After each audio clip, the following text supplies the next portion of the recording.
wabarakatuh. Salam sejahtera untuk kita semua. Yang terhormat, tim penilai asesor sertifikasi dosen gelombang 1. Perkenalkan, nama saya Dita Aida Pratiwi, SH.MH.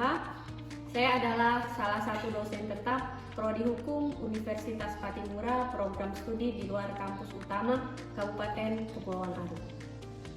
Video ini dibuat dalam rangka pengajuan sertifikasi dosen tahun 2026, khususnya dalam aspek pernyataan diri dosen dalam unjuk kerja Tridharma Perguruan Tinggi, PDD, UKT-PT di bidang pengajaran.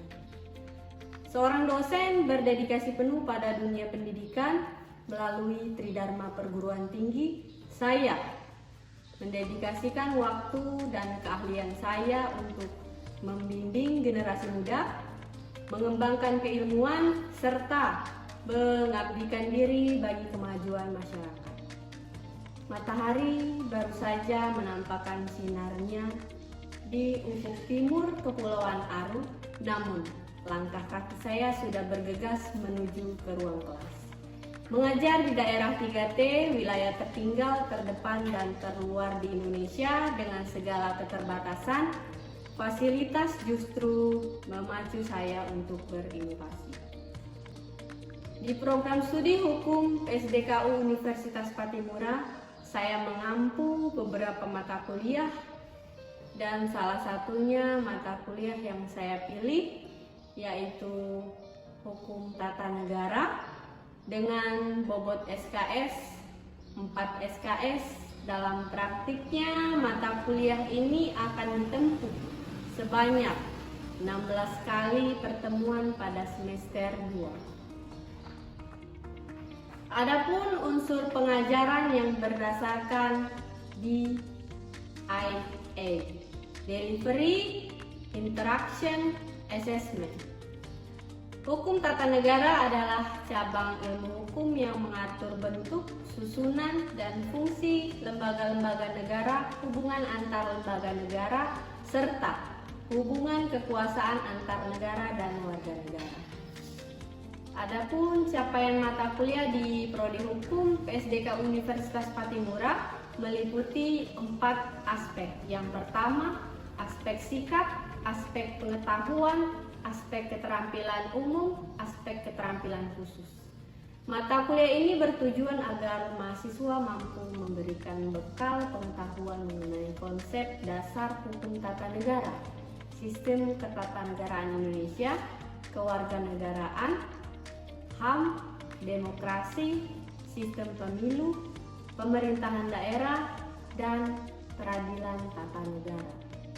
Pada mata kuliah ini, materi disampaikan secara runut sesuai rancangan pembelajaran semester, menggunakan metode case method dan project based learning, pembelajaran partisipatif berbasis diskusi untuk memecahkan kasus, dan metode pembelajaran berbasis proyek, di mana mahasiswa aktif menyelesaikan masalah nyata untuk menghasilkan suatu produk. Interaksi di dalam kelas dijalankan secara 2 arah, student center learning untuk melatih kemampuan berpikir kritis. Untuk menunjang proses pembelajaran, saya memberikan berbagai macam referensi kepada mahasiswa untuk dapat dibaca yang dikualifikasikan ke dalam 2 referensi. Yang pertama referensi utama, yang kedua referensi penunjang. Dalam referensi utama, yang pertama buku dari Profesor Dr. Jimmy Asidiki yang berjudul Pengantar Ilmu Hukum Tata Negara. Yang kedua, buku Dr. Nimatul Huda SH.MH yang berjudul Hukum Tata Negara. Selain itu, saya memiliki referensi penunjang yang terdiri dari Undang-Undang Dasar 1945, berbagai peraturan perundang-undangan yang terkait, dan tak kalah pentingnya jurnal nasional maupun internasional. Berkenaan dalam aspek penilaian, evaluasi hasil pembelajaran dilakukan secara objektif dan transparan sejak awal perkuliahan. Adapun komponen penilaian terdiri dari 4. Yang pertama, kehadiran dan keaktifan di kelas 15%, yang kedua tugas 30%, yang ketiga UTS 25%, yang keempat UAS 30%. Seluruh indikator kelulusan dan rubrik penilaian telah disepakati bersama mahasiswa melalui kontrak perkuliahan di awal pertemuan pertama. Unjuk kerja pengajaran ini secara utuh dapat dilihat pada rekaman video yang telah saya unggah yang menunjukkan keselarasan antara rencana pembelajaran semester dengan implementasi real di kelas. Baik, demikianlah yang dapat saya sampaikan terkait dengan pernyataan diri dosen dalam unjuk kerja Tridharma Perguruan Tinggi pada bidang pengajaran. Lebih dan kurang mohon dimaafkan. Wassalamualaikum warahmatullahi wabarakatuh.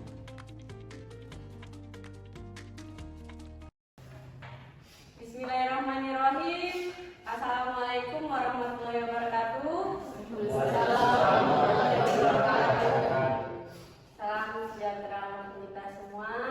Selamat siang. Assalamualaikum. Baik, apa kabar adik-adik semua? Baik, Ibu. Apa kabar adik-adik? Baik, Ibu.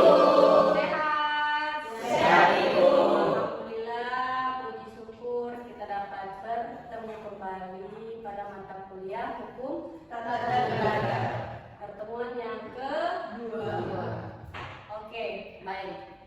Di mana hari ini pertemuan kedua, ada baiknya kita berdoa menurut agama dan kepercayaan masing-masing agar apa yang kita dapat diberkahi oleh Tuhan Yang Maha Esa.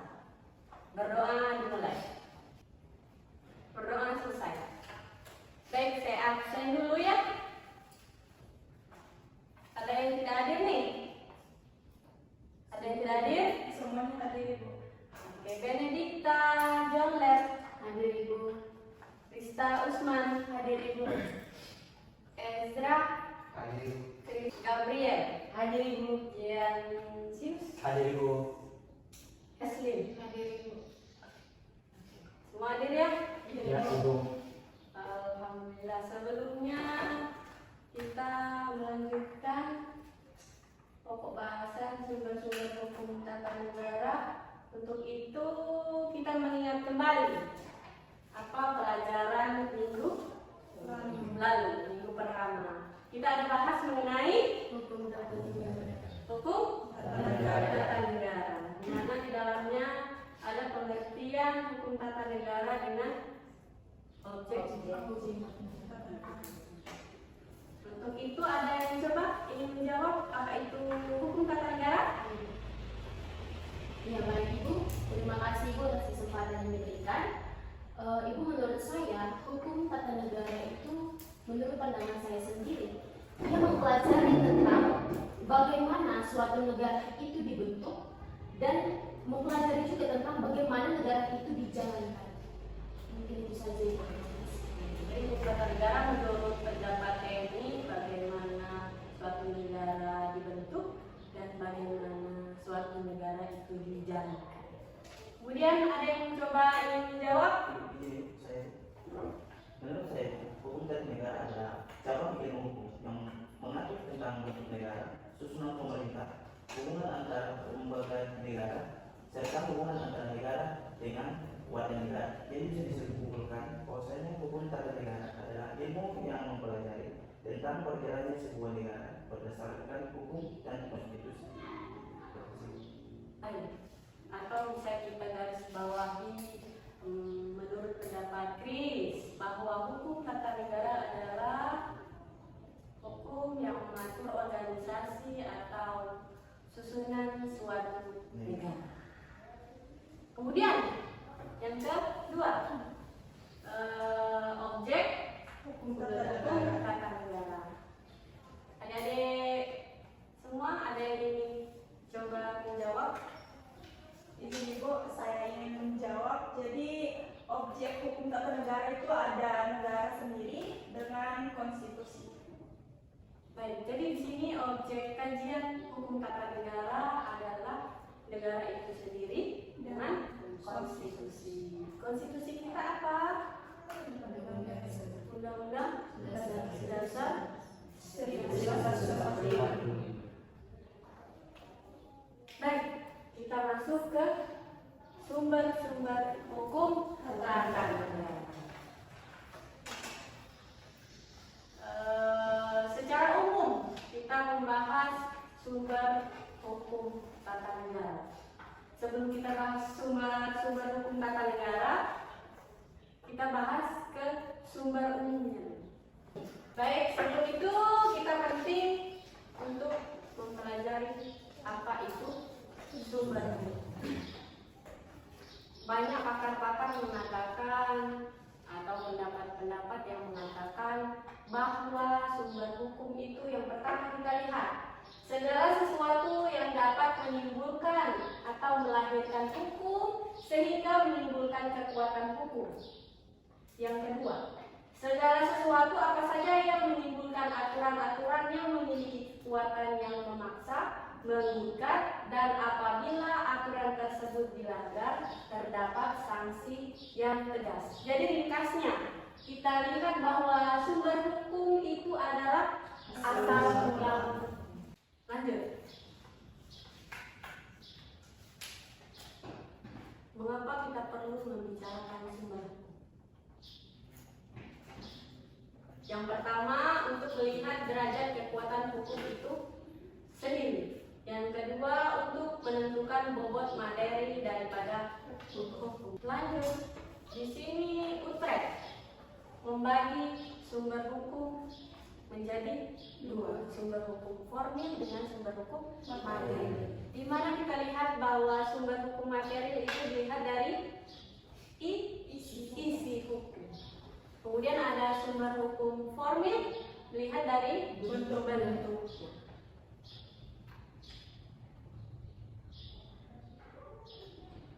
Sesuai dengan pokok bahasan kita tadi, sumber hukum tata negara. Di sini sumber hukum tata negara adalah asal muasal lahirnya aturan lembaga dan tata cara ketatanegaraan suatu negara. Jadi di dalam sumber hukum tata negara juga terdapat dua sumber hukum tata negara material dan sumber hukum tata negara formil. Ini jelas di slide bisa kita lihat bahwa di Indonesia sumber hukum tata negara secara garis besar dibagi menjadi dua jenis, sumber hukum material dengan sumber hukum formil. Lanjut, kita masuk ke sumber hukum material. Apa itu sumber hukum material? Ini sesuai dengan Utrecht mengatakan bahwa sumber hukum material itu dilihat dari isi hukumnya. Diperlukan akan menyediakan asal-usul hukum dan menentukan isi hukum. Jadi kita garis bawahi atau kita ambil bahwa sumber hukum material itu diambil dari Pancasila. Kenapa diambil dari Pancasila? Karena Pancasila adalah ideologi bangsa. Karena Pancasila adalah ideologi bangsa. Di slide bisa kita lihat bahwa Pancasila disebut juga sebagai sumber hukum dalam arti materi. Kenapa? Karena Pancasila sebagai pandangan hidup bangsa dan falsafah negara. Yang kedua, Pancasila merupakan jiwa dari setiap peraturan undang-undang untuk semua hukum, semua aturan. Ya enggak? Semua aturan undang-undang kita ambil dari nilai-nilai.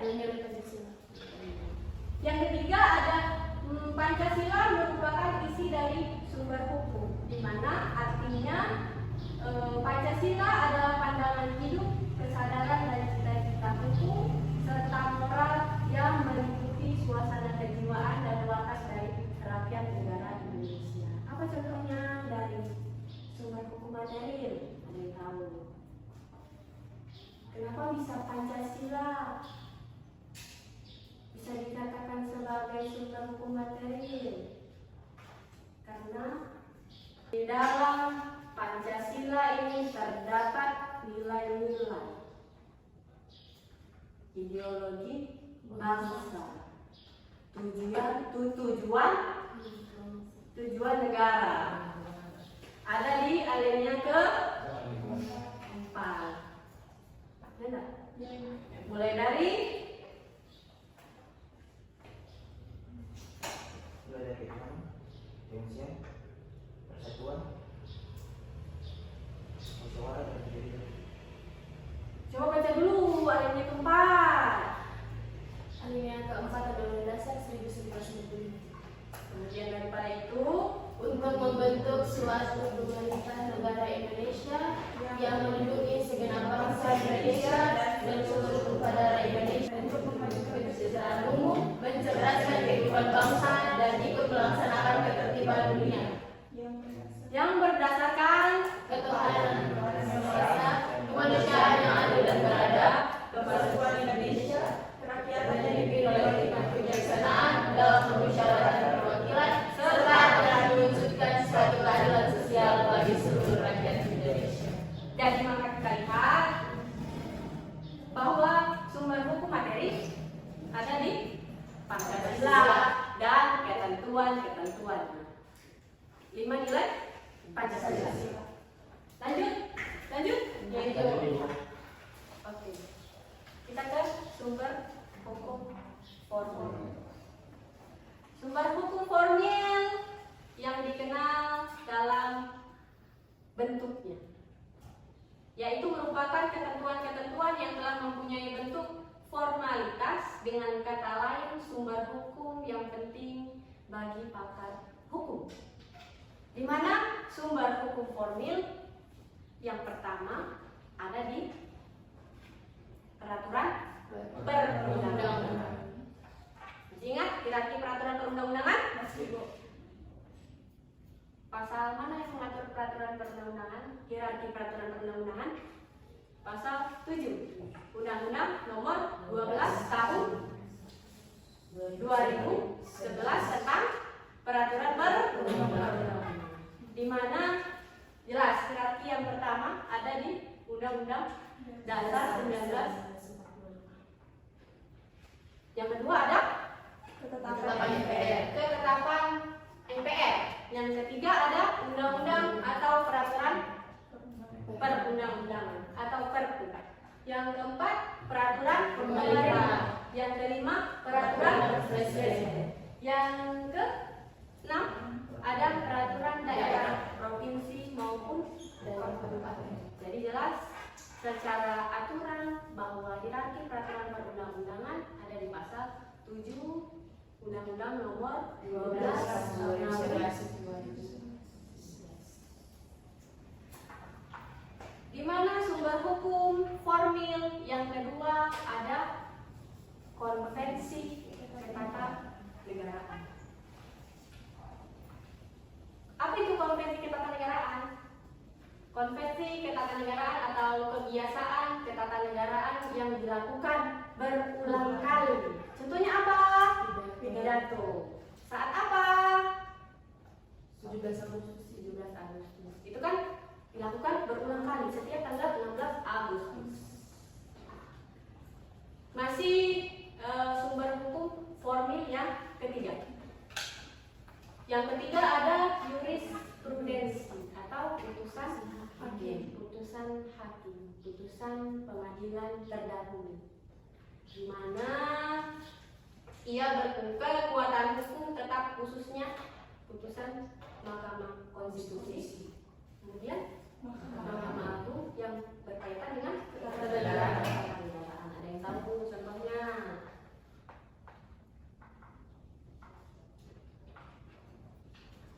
Oke, putusan MK mengenai apa? Mengenai Pengujian undang-undang. Jadi atau dia merevisi atau mengubah tafsir Undang-Undang Dasar 1945. Yang kedua ada traktat atau perjanjian internasional. Jadi traktat di sini adalah perjanjian antar negara yang diratifikasi dan berdampak pada struktur hukum tata negara di dalam negeri. Contohnya apa?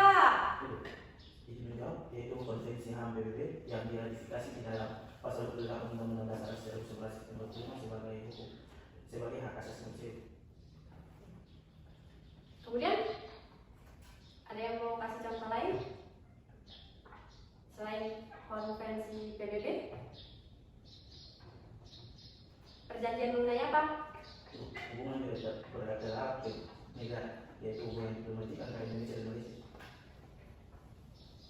Hubungan bilateral atau perjanjian mengenai penetapan apa?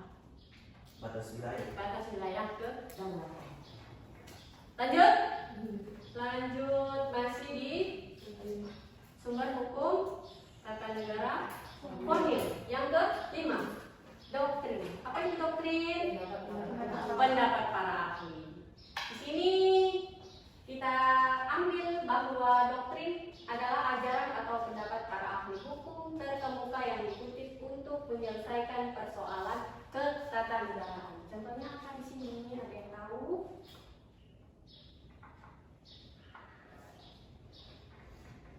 Ibu izin menjawab, salah satu pendapat para ahli yaitu Van Apeldoorn yang mengemukakan bahwa hukum yang mengatur tugas, hak, dan kewajiban alat kelengkapan negara. Terus pakar ahli Van Apeldoorn. Kemudian ada lagi masih benar teori pemisahan kekuasaan. Apa itu? Trias politika menurut Montesquieu. Kemudian teori apa? Kedaulatan rakyat.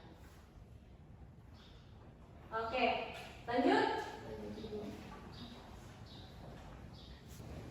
Lanjut ke kesimpulan. Jadi kita ada bahas sumber hukum tata negara dalam artian formil dengan materi. Dapat kita simpulkan bahwa yang pertama, sumber hukum tata negara bersifat dinamis dan hierarkis. Yang kedua, sumber hukum formil di Indonesia diatur urutannya berdasarkan peraturan perundang-undangan. Undang-Undang Nomor 12 Tahun 2011 tentang peraturan perundang-undangan. Yang ketiga, semua sumber hukum harus bersumber pada Pancasila. Ada pertanyaan?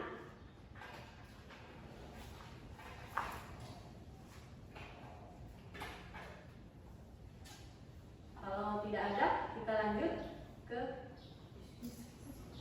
diskusi kelompok. Kita ada 1, 2, 3, 4, 5, 6, 7, 8, 9. Ada 9 orang. Mungkin bisa kita bagi 3 kelompok, ya 3 orang. Jadi di sini kita ada bahas mengenai diskusi ini. Pertanyaannya ada 1 saja. Apa perbedaan paling mendasar antara sumber hukum material dan sumber hukum formil dalam hukum tata negara? Jika sebuah negara tidak memiliki sumber hukum material seperti ideologi negara, apakah negara tersebut tetap bisa menjalankan hukum tata negara? Jadi di sini ada pembahasan. Jadi saya kasih waktu 5 menit untuk adik-adik dengan kelompok bersama dalam diskusi mengenai satu pertanyaan. Oke, mulai. Oke, adik-adik sekalian, kita lanjutkan untuk membahas diskusi tadi. Sudah ada kelompok 1, 2, 3. Ada yang mau coba menjawab hasil diskusi kelompok tadi? Apa? Tuan? Yo. Kelompok 1 ini coba menjawab. Baik, dipersilakan.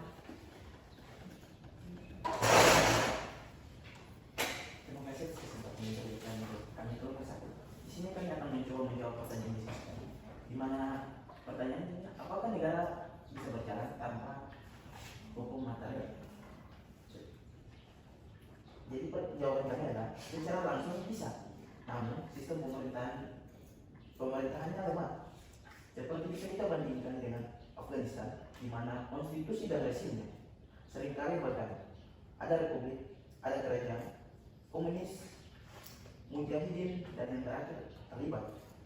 Dan di mana di situ seringkali terjadi konflik sipil dan pemerintahan yang otoriter. Maka bisa kami simpulkan bahwa negara bisa berjalan tanpa hukum material, tapi sistem dan konstitusinya lemah. Terima kasih. Oke, jadi menurut kelompok 1, apakah negara tersebut tetap bisa menjalankan hukum tata negaranya? Bisa. Secara langsung bisa. Tapi sistem pemerintahannya lemah. Tapi sistem pemerintahannya lemah. Baik, itu menurut kelompok 1. Kelompok yang lain ada yang coba ingin menjawab? Ada Ibu. Baik Ibu, terima kasih atas kesempatan yang diberikan kepada kami kelompok 2. Di sini kami akan mencoba menjawab pertanyaan diskusi kelompok, yaitu pertanyaannya, apa perbedaan paling mendasar antara sumber hukum material dan sumber hukum formil dalam HTM? Saya menjawab dulu. Perbedaan paling mendasarnya terdapat pada isi dan juga bentuk. Selanjutnya, pertanyaan yang selanjutnya, jika sebuah negara tidak memiliki sebuah sumber hukum material yang jelas seperti ideologi negara, apakah negara tersebut tetap bisa menjalankan hukum tata negaranya? Ya, setelah kami berdiskusi, menurut kami sebuah negara itu tetap bisa berjalan itu, baik itu tidak ada hukum material pun masih bisa tetap berjalan, sebab kita melihat ada juga sumber hukum formil itu, sumber hukum yang mana semuanya tertulis dan sudah sangat jelas itu. Jadi patut semua masyarakat itu bisa menjalankannya tanpa ideologi pun. Mungkin itu menurut kami, Ibu. Terima kasih. Oke, itu menurut kelompok 2. Secara perbedaan paling mendasar antara sumber hukum material dan sumber hukum formil ada di isi dan bentuknya. Kemudian kelompok 2 menjawab bahwa apakah negara tersebut tetap bisa menjalankan hukum tata negaranya? Bisa, karena melihat dari segi sumber hukum formil ada peraturan tertulis yang lain. Jadi bisa ya? Kelompok 1 bisa? Bisa. Bisa. Kelompok 3 coba menjawab. Baik, kelompok 3 dipersilakan.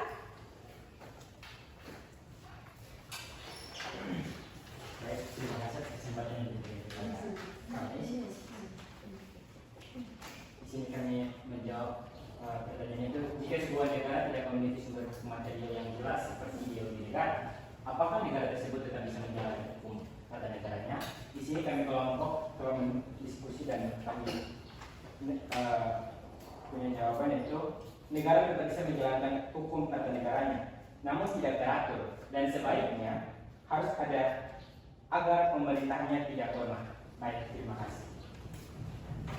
Oke, terima kasih kelompok 3 sudah menjawab perbedaan paling mendasarnya antara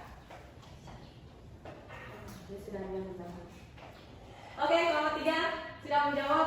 Jadi intinya semuanya sama ya, bisa berjalan, tetapi di sini dia tidak ada nilai dasarnya, aturan dasarnya. Oke, sampai di sini kita tutup sesi diskusi, sesi perkuliahan kita pada hari ini. Terima kasih. Saya akhiri. Wabillahi taufiq wal hidayah. Wassalamualaikum warahmatullahi wabarakatuh. Waalaikumsalam warahmatullahi wabarakatuh.